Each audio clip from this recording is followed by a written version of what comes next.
Good morning. Ayan, Happy New Year po.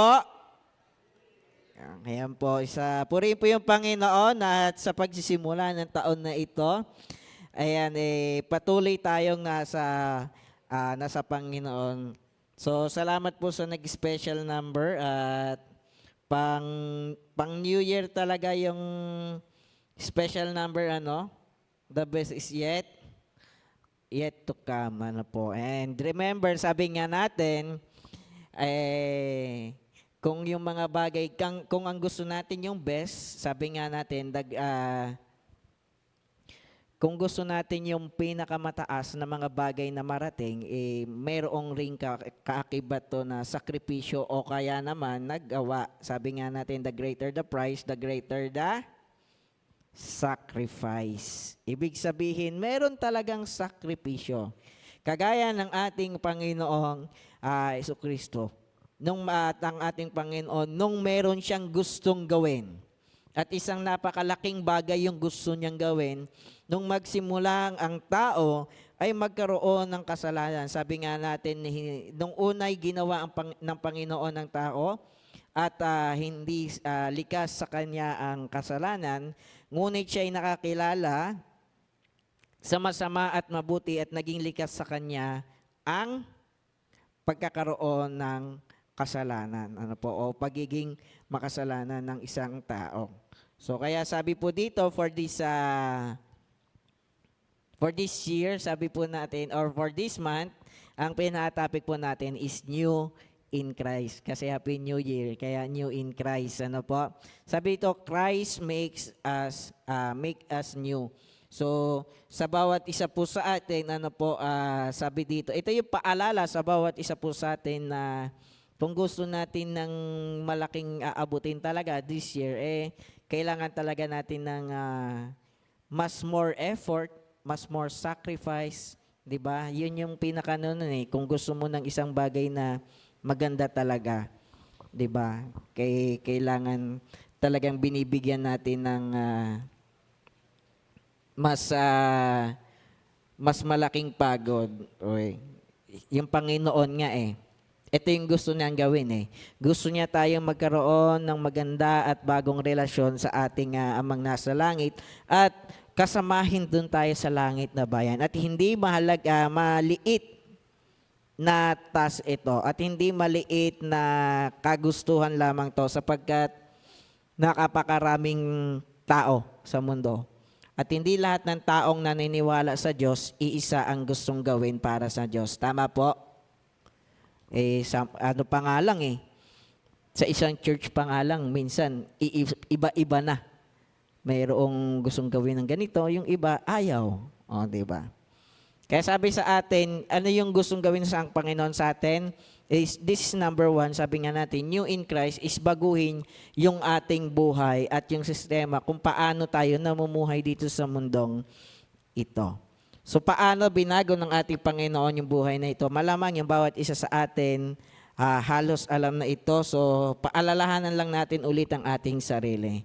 Sige po, sabi po dito, the old has gone. Sabi dito, the old life is marked by separation from God, selfishness, and hopelessness. Ibig sabihin sa atin na sa ating buhay, yung mga, sabi dito, yung nakaraang buhay o yung pamumuhay ng isang tao na hindi binago ng ating Panginoon, nasa side pa siya ng pagiging isang taong makasarili at pagiging isang taong walang pag-asa.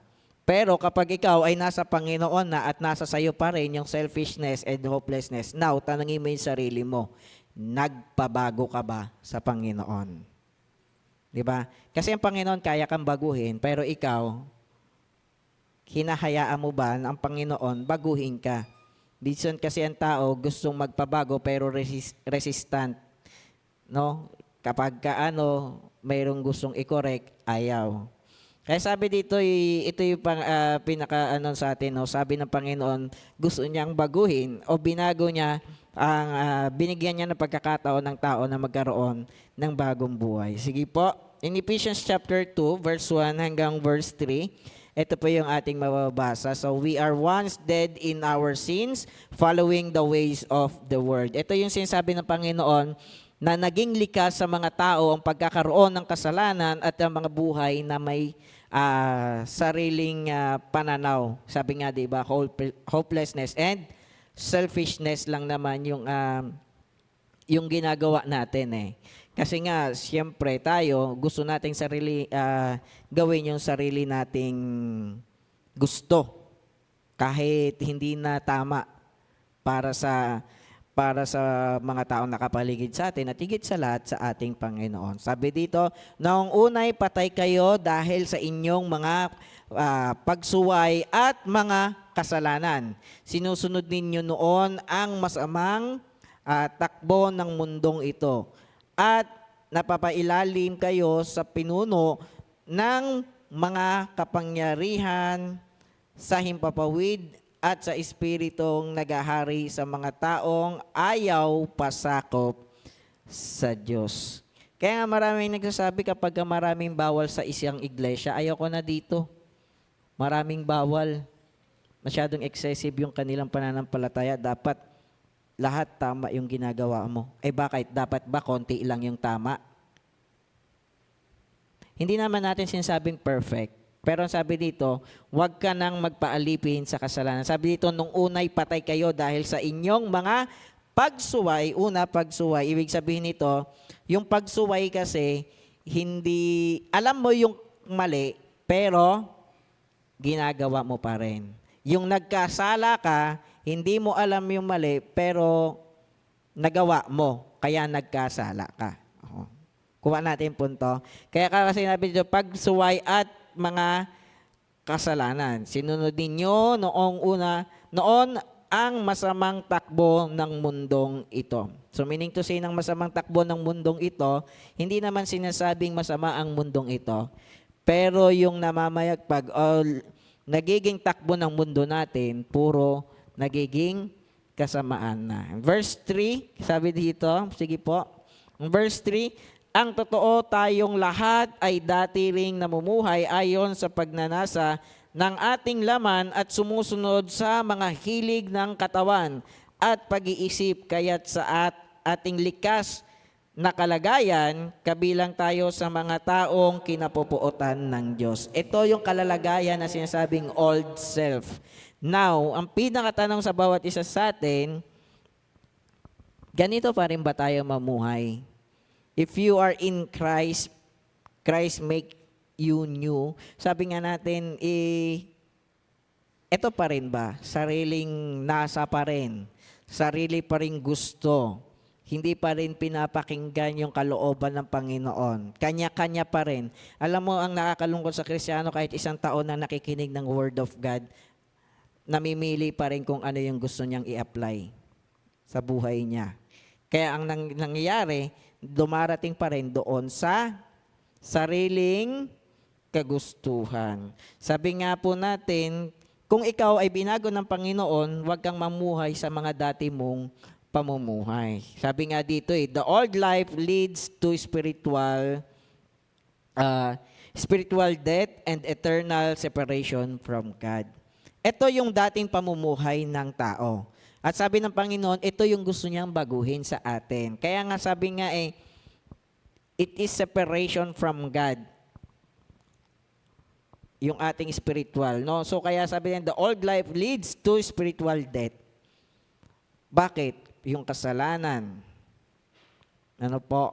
Yung mga bagay na hindi mo sinasangguni sa Panginoon. Yung mga sarili mong kagustuhan na ipinagpipilitan mo lamang. Sabi dito yung si Romans chapter 6 verse 23, bakit palagi natin sinasabing okay lang yung minsan magkamali ka kasi hindi mo sinasadya kaysa dun sa sinasadya mo. Sapagkat, sabi dito in Romans chapter 6 verse 23, for the wages of sin is death, sapagkat kamatayan ang kabayaran ng kasalanan.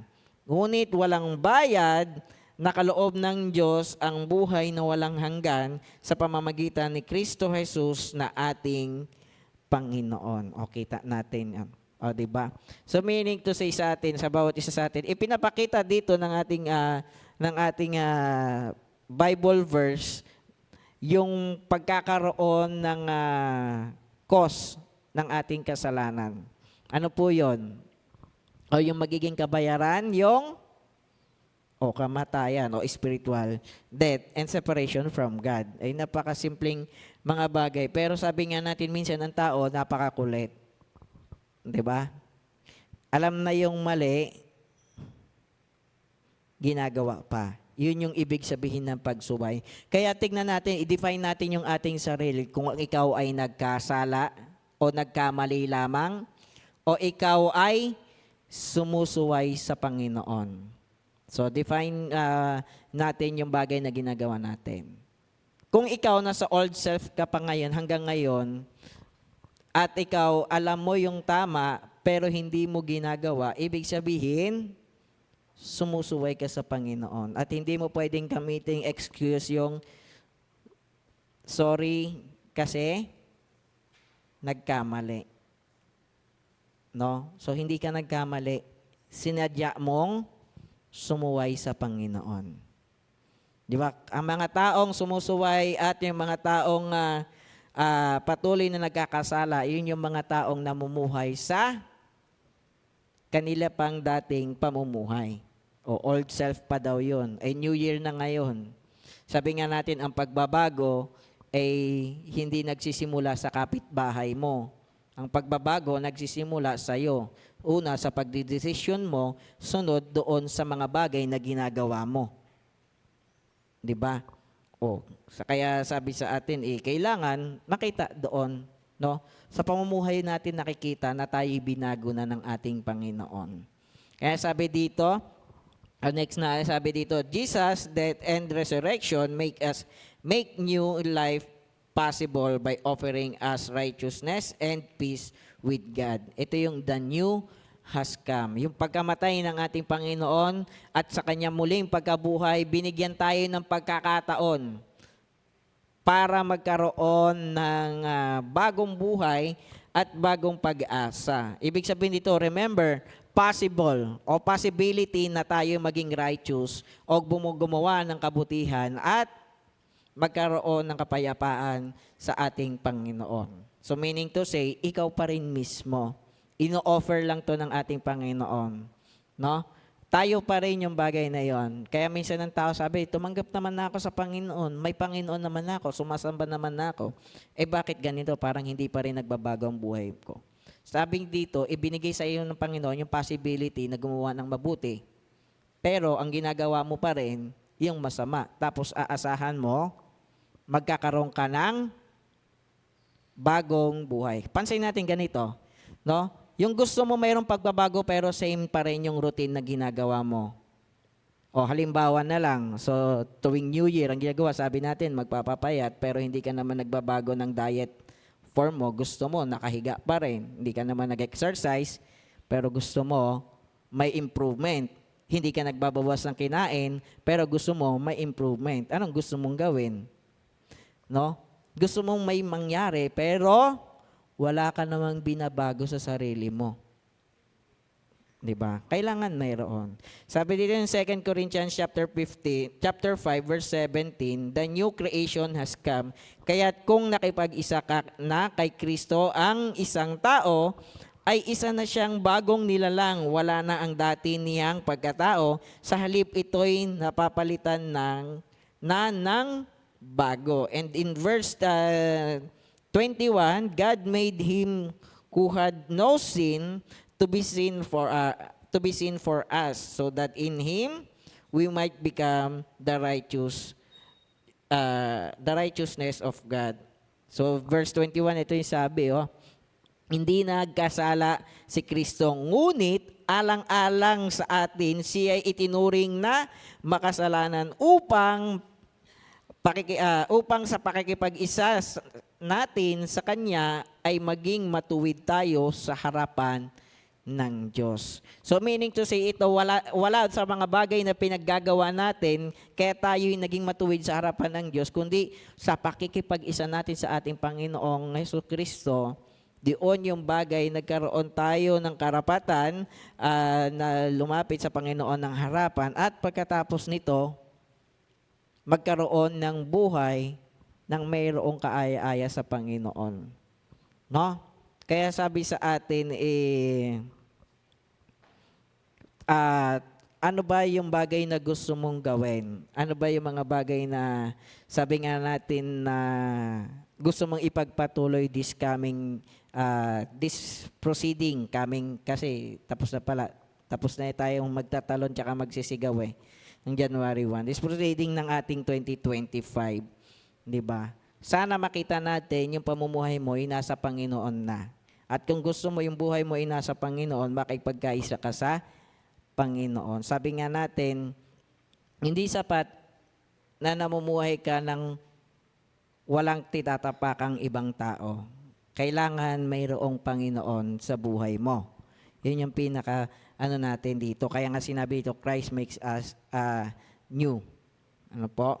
Kaya sabi dito, the Spirit transforms our hearts and minds to reflect Christ's character and love. Sa atin, sa bawat isa po sa atin, at ang Panginoong Jesus ang siyang nagbabago sa atin at sa tulong ng banal na Espiritu Santo na siyang tumutulong sa atin na mamuhay tayong patuloy sa mundong ito ng may kagandahang loob, ng kaaya-aya o sabi nga natin nga karapat dapat sa ating Panginoon. Sabi dito in Romans chapter 8 verse 11, kung naninirahan sa inyo ang Espiritu ng Diyos na siyang muling bumuhay kay Heso Kristo, siya ang muling bubuhay sa inyong mga katawang may kamatayan sa pamamagitan din ng kanyang Espiritong naninirahan sa inyo. Sabi dito, kaya sabi natin, kung tayo nakipag-isa sa ating Panginoon and the Holy Spirit lives in us, therefore, kailangan mong mamuhay ng ayon sa kalooban ng ating Panginoon.